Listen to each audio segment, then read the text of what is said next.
Hey folks, and welcome to the last of our Covenant deep dives, this time the Kyrian. Now, when the Kyrian were first revealed, I was not a fan of their ability. But what about now? Let's find out and get started. So let's briefly go over what we'll be looking at.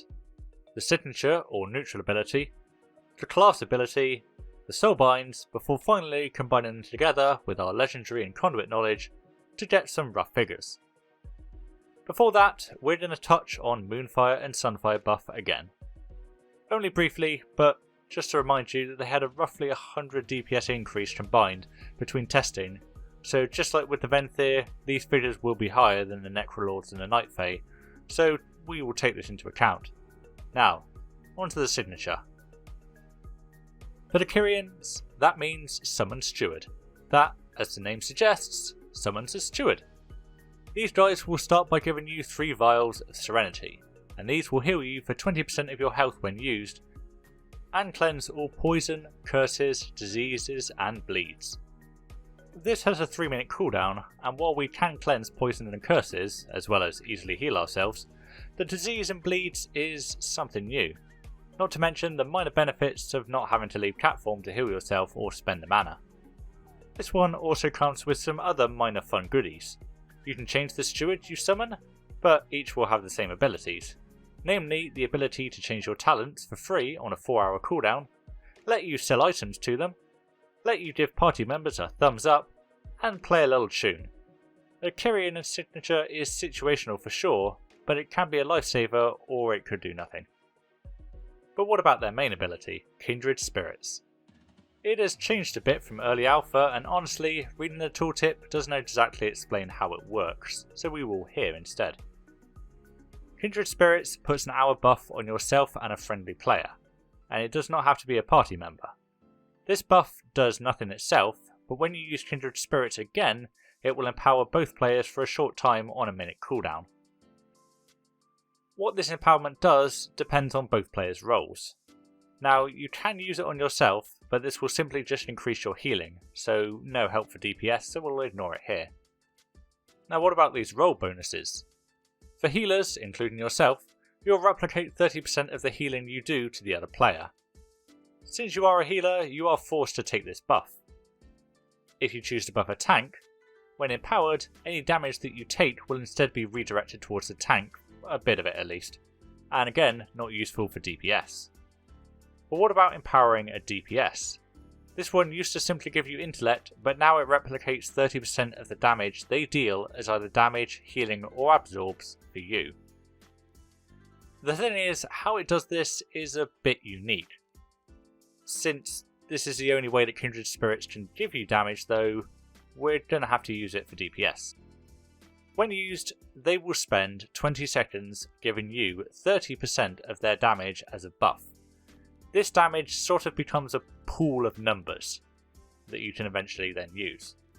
From the moment you start the empowerment, you will gain a 20-second buff to yourself, which will increase your damage, healing and absorption by 20%, but as long as the pool of the shared player has given you can last.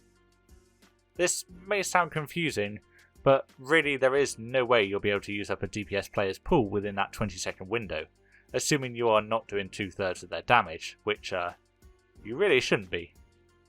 This means you effectively have a 20% boost to damage every minute for 20 seconds. So how does that work out? Here we can see that with just Kindred Spirits, it surpasses its similarly cooldown based Venthyr ability. However, its downtime, despite it being a 33% uptime, means it's fairly equal to Adaptive Swarm and Convoked Spirits. Roughly, it should be a 6.6% DPS increase, but this relies on you spending all of those 20 seconds dealing damage, and we'll get back to that in the future. For now, onto the Soulbinds. The Night Fae and Venthyr Soulbinds have done well, but the Kyrians are not really as strong on the DPS front, but they do have some nifty group buffs.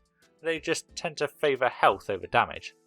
So while healing has no raw DPS benefit, passive healing does have a benefit as you are a cat or owl weaver. Your role is to do both.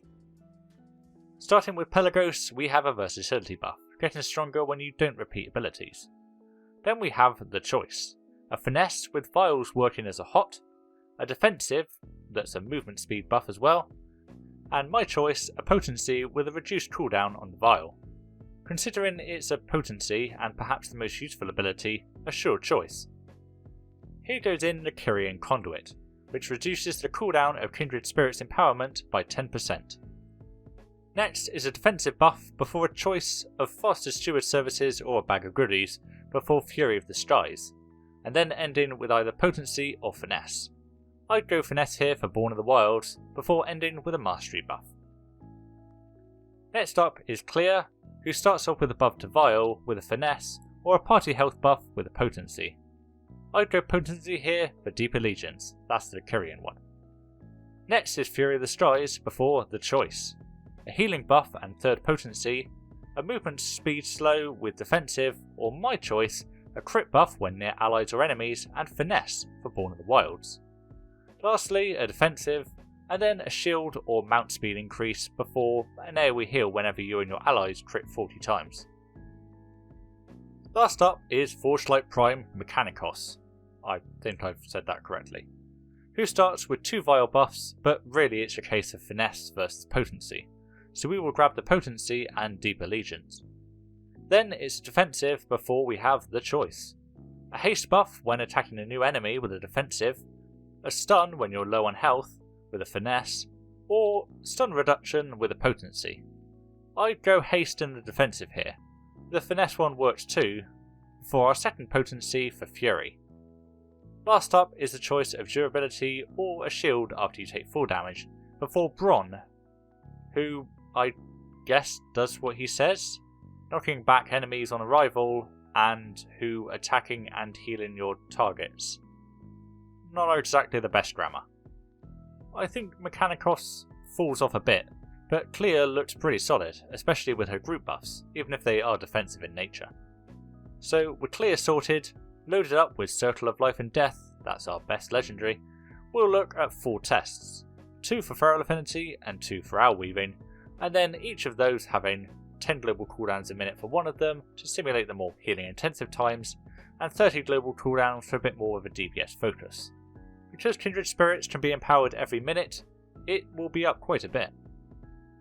So starting with Catweaving, just like with the Venthyr, these 20-second duration buffs just don't work with low DPS global cooldown usage, compared to the others who only require a couple of clicks. This is the worst we've seen so far.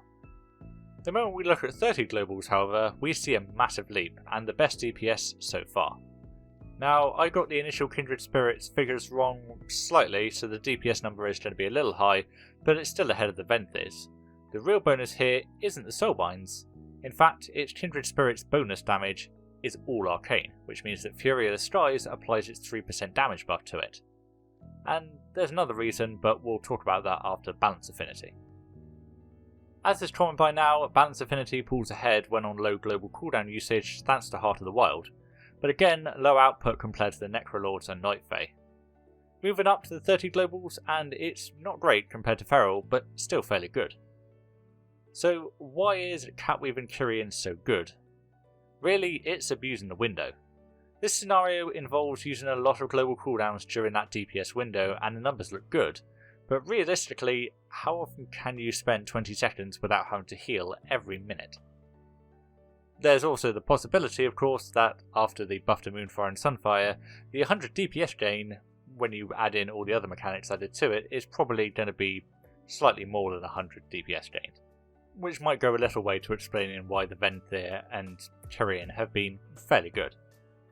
Well, the next beta studies, oh boy, we are getting close to the Shadowlands, will be my final look at all the Covenants. We're going to go through the pros and cons to each, and for what it's worth, my ranking order.